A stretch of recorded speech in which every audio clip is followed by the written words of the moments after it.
PM Modi ने एक बार फिर विपक्ष को चारों खाने चित कर दिया है। कांग्रेस के नेता राहुल गांधी पीएम मोदी और मोदी सरकार को घेरने की कोशिश कर रहे हैं, लेकिन वो अपने मकसद में कामयाब नहीं हो पा रहे। जिस जेनजी के सहारे राहुल गांधी मोदी सरकार को घेरने की कोशिश कर रहे थे, वो जेनजी अब पीएम मोदी के साथ है। वहीं अब पीएम मोदी ने बुधवार को पूर्व राष्ट्रपति रामनाथ कोविंद के autobiography Triumph of the Indian Republic my life my struggles के विमोचन कार्यक्रम को संबोधित किया। इस दौरान पीएम मोदी ने पूर्व राष्ट्रपति कोविंद के शुरुआती संघर्षों को याद किया और बताया कि कैसे मुश्किल हालात ने उनके व्यक्तित्व को गढ़ा है। अपने संबोधन के दौरान पीएम मोदी ने युवाओं को बड़ी सलाह दी और उन्हें शॉर्टकट से दूर रहने के लिए कहा। पीएम मोदी ने भारत के युवाओं को बड़ी सलाह देते हुए कहा कि मैं युवा पीढ़ी से आग्रह करूंगा, रील का जमाना है, सोशल मीडिया पर इन्फ्लुएंसर आपको खींचकर कहीं भी ले जाते हैं। इस शॉर्टकट के युग में भी हमें एक बात जरूर याद रखनी चाहिए कि रेलवे स्टेशन पर लिखा होता है, कुछ लोगों को पटरी पर कूद कर जाने की आदत होती है। ये ब्रिज पर से नहीं जाते, वहां लिखा होता है shortcut will cut you short. अगर शॉर्टकट के रास्ते से भी कहीं बाहर निकलना है तो मैं नौजवानों से कहूंगा, आपको चाहे जिसकी भी पसंद हो, ऑटोबायोग्राफी जरूर पढ़ें।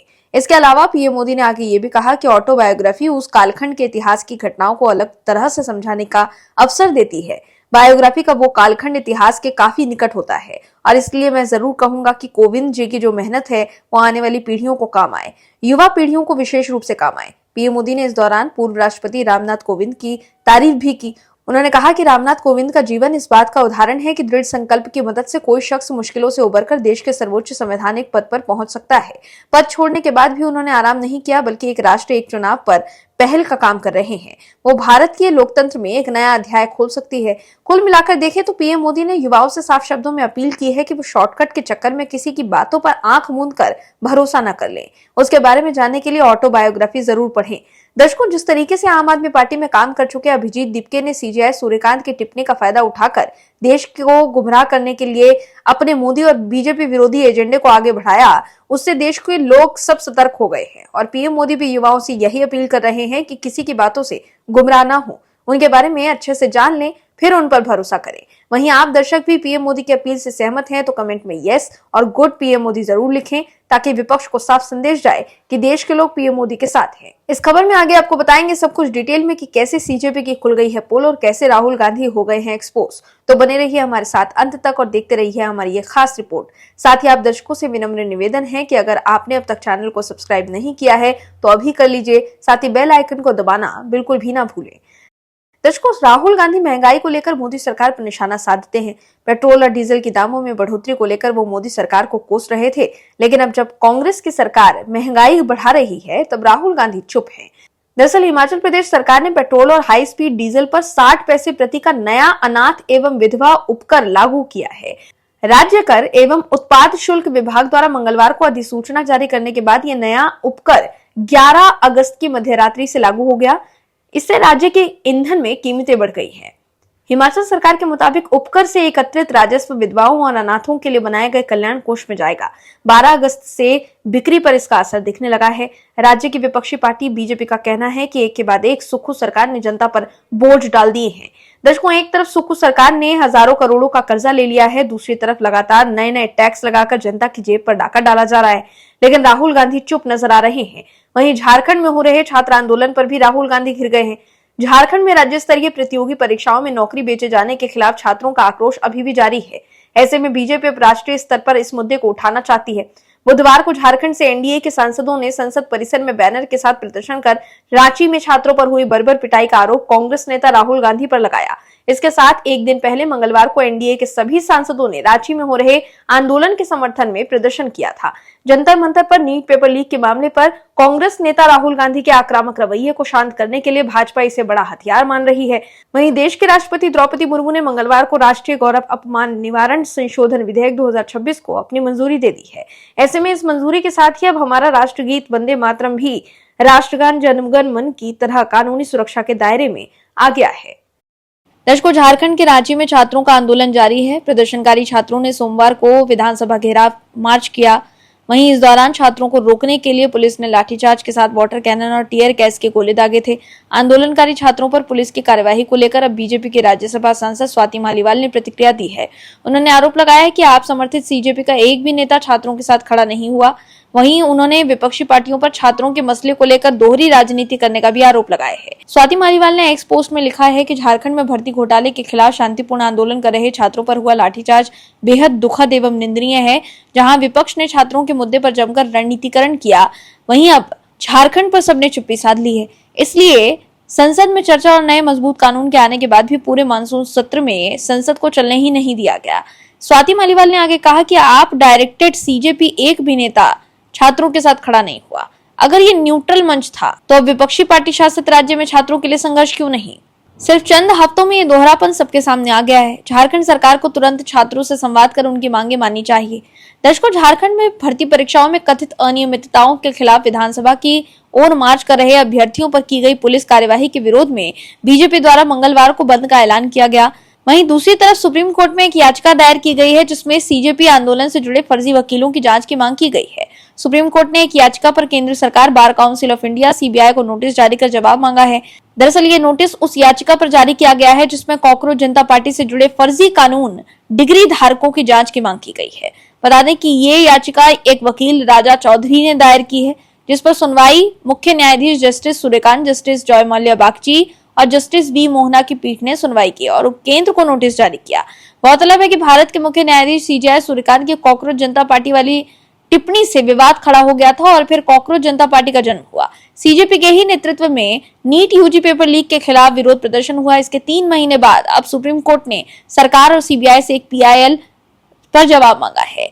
ये पीआईएल उन लोगों के खिलाफ कार्यवाही की मांग करती है जिन्होंने वर्चुअल कोर्ट की कार्यवाही की चालाकी से एडिटिंग करके उस टिप्पणी का कमर्शियल फायदा उठाया और उसे ऐसा मतलब दिया जो कभी था ही नहीं। वहीं सीजेआई सूर्यकांत और जस्टिस जयमाल्या बागची और जस्टिस बी मोहना की बेंच के सामने इस मुद्दे पर आधे घंटे तक बहस चली। इस दौरान याचिकाकर्ता और वकील राजा चौधरी ने कहा कि पूरे मामले की गहराई से जांच होनी चाहिए कि 15 मई को न्यायिक कार्यवाही के दौरान बिल्कुल अलग संदर्भ में इस्तेमाल किए गए कॉकरोच शब्द को कैसे चुना गया, इसे चालाकी से एडिट किया गया और न्यायिक गरिमा को कम करने और संस्थागत अखंडता को नुकसान पहुंचाने के लिए कमर्शियल तौर पर इस्तेमाल किया गया। इसके साथ ही याचिकाकर्ता ने अधिकारियों से मांग की कि वो कॉकरोच जनता पार्टी की गतिविधियों समेत कोर्टरूम की मौखिक टिप्पणियों के कमर्शियल इस्तेमाल, ट्रेडमार्क के गलत इस्तेमाल, पैसे कमाने के लिए सर्कुलेशन या बिना इजाजत कमर्शियल इस्तेमाल में शामिल लोगों संस्थाओं के खिलाफ कानून के अनुसार जांच करे और कार्यवाही करे। इसके साथ ही ये भी माने कि संस्थागत गरिमा को नुकसान पहुंचाए बिना संवैधानिक ढांचे के भीतर निष्पक्ष आलोचना, लोकतांत्रिक असहमति, व्यंग्य और अभिव्यक्ति की आजादी की इजाजत है। तो देखा आपने कि कैसे सीजेआई सूर्यकांत की कॉकरोच जनता पार्टी वाली याचिका को, टिप्पणी को गलत तरीके से पेश कर दीपके ने जो लोगों को गुमराह करने की कोशिश की है उस पर वो फंसते दिख रहे हैं।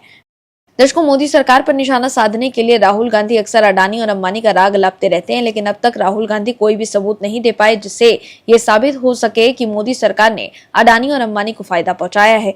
दरअसल अमेरिकी अदालत में गौतम अडानी के खिलाफ आपराधिक मामला खारिज होने के बाद लोकसभा में विपक्ष के नेता राहुल गांधी ने पीएम मोदी पर तीखा हमला बोला है।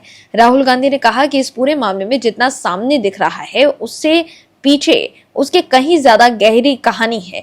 उन्होंने आरोप लगाया कि एक समझौता कर चुके प्रधानमंत्री को भारत के हितों का सौदा करने के लिए मजबूर किया गया और देश इसकी भारी कीमत चुका रहा है। दरअसल न्यूयॉर्क की एक अमेरिकी संघीय अदालत ने सोमवार को गौतम अडानी, उनके भतीजे सागर अडानी और अन्य आरोपियों के खिलाफ चल रहे करीब 2 साल पुराने आपराधिक मामलों को खारिज कर दिया। अमेरिकी न्याय विभाग ने मामले को खारिज करने की मांग की थी। वहीं अदालत के फैसले के बाद अडानी के खिलाफ इस आपराधिक मामले में बड़ी राहत मिली है। वहीं डीओजे ने मामले को खारिज करते हुए 6 ओवरलैपिंग आधार बताए हैं। इनमें मामले में विदेशी गतिविधियां शामिल होना, भारत में कोई कार्यवाही योग्य कदाचार नहीं मिलना और जारी की गई प्रतिभूतियों पर कोई वित्तीय नुकसान नहीं होना शामिल था। विभाग ने सबूतों से जुड़ी असाधारण समस्याओं का हवाला दिया था। अदालत में सरकार की ओर से मामले को खत्म करने के अनुरोध पर लंबे समय तक कानूनी बहस चली। दर्शकों, आपको बता दें कि यह मामला नवंबर 2024 में दर्ज किया गया था। इसमें गौतम अडानी, सागर अडानी और 6 अन्य लोगों पर सौर ऊर्जा से जुड़े ठेके हासिल करने के लिए भारतीय सरकारी अधिकारियों को रिश्वत देने की साजिश रचने का आरोप लगाया गया है। अडानी समूह ने कहा था कि उनकी कंपनियों और अधिकारियों ने लागू कानूनों और नियम की आवश्यकताओं के अनुसार काम किया है। वहीं अमेरिकी अदालत ने अडानी समूह को राहत मिलने के बाद राहुल गांधी ने एक्स पर पोस्ट कर पीएम मोदी को निशाने पर लिया। राहुल गांधी ने एक्स पर पोस्ट करते हुए कहा कि मामला जितना दिखता है उससे कहीं ज्यादा गहरा है। राहुल गांधी ने आरोप लगाया कि एक समझौता कर चुके प्रधानमंत्री को भारत के हितों का सौदा करने के लिए मजबूर किया गया है। राहुल ने दावा किया कि इसका खामियाजा देश को भारी कीमत चुकाकर भुगतना पड़ रहा है। वहीं दूसरी तरफ बिजनेसमैन गौतम अडानी ने अमेरिकी अदालत के फैसले का स्वागत किया है। अडानी ने कहा कि चुनौतीपूर्ण दौर में भी सच्चाई, निष्पक्षता और कानून के शासन में उनका भरोसा अटूट रहा है। अडानी ने उन सभी लोगों का आभार जताया जिन्होंने उन पर व्यवस्था और न्याय की क्षमता पर भरोसा बनाए रखा। तो देखा आपने कि कैसे अडानी समूह को अमेरिका की अदालत से राहत मिलने और केस खारिज होने से राहुल गांधी तिलमिला गए हैं। दर्शकों, राहुल गांधी सिर्फ आरोप लगाते रहते हैं, लेकिन उनके आरोपों के पक्ष में उनके पास कोई ठोस तथ्य नहीं होते। बस विरोध के चक्कर में आरोप लगा देते हैं, लेकिन अदालत में उनके आरोपों की हवा निकल जाती है। और इस बार तो अमेरिका की अदालत में राहुल गांधी के आरोपों की हवा निकल गई है। ऐसे में अमेरिका ने राहुल गांधी के हाथ से अडानी का यह मुद्दा भी छीन लिया है, क्योंकि अडानी को क्लीन चिट मिलने से दूध का दूध और पानी का पानी हो गया है। दर्शकों, हिंडनबर्ग की रिपोर्ट के मुताबिक राहुल गांधी सरकार को घेरने की कोशिश कर रहे थे, लेकिन उस हिंडनबर्ग मामले की हवा निकल चुकी है। वहीं जंतर मंतर पर हुए सीजेपी प्रोटेस्ट के दौरान छात्रों पर हुए पुलिस कार्यवाही को लेकर राहुल गांधी ये दावा कर रहे थे कि गृह मंत्री अमित शाह की हिम्मत नहीं है सदन में आकर विपक्ष का सामना करने की, लेकिन अमित शाह ने समय और तारीख तय करते हुए विपक्ष को खुली चुनौती दी है। उन्होंने भरोसा दिलाया है कि वो खुद सदन के अंदर मौजूद रहेंगे और पूरी बात सुनेंगे। लेकिन इस मामले पर भी यू टर्न लेते हुए राहुल गांधी ने कहा कि देश की युवा पीढ़ी और छात्र अब गृह मंत्री की कोई भी सफाई, कल्पना या भाषण सुनने में बिल्कुल भी दिलचस्पी नहीं रखते। मतलब राहुल गांधी ये तय ही नहीं कर पा रहे हैं कि उन्हें क्या करना चाहिए। हर बार वो खुद ही अपनी बातों से पीछे हट जाते हैं। दर्शकों, मनीष ब्रह्मभट्ट और राहुल पांड्या नाम के दो युवा 6 अगस्त को भूख हड़ताल पर बैठ गए थे। वो कॉकरोच जनता पार्टी की कोर कमेटी के सदस्यों की लिस्ट के विरोध में हैं।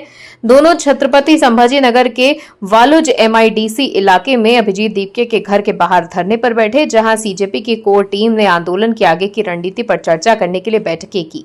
दोनों अनिश्चितकालीन भूख हड़ताल पर बैठे थे, लेकिन सोमवार को दोनों की तबीयत बिगड़ गई, जिसके बाद उन्हें अस्पताल में भर्ती कराया गया।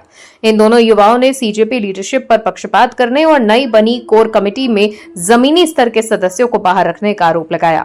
वहीं मीडिया से बात करते हुए मनीष ब्रह्मभट्ट ने आरोप लगाया है कि पुलिस उन्हें जबरदस्ती अस्पताल ले गई। हालांकि उन्होंने ये भी कहा कि अस्पताल में भर्ती होने के बावजूद उनका आंदोलन जारी रहेगा।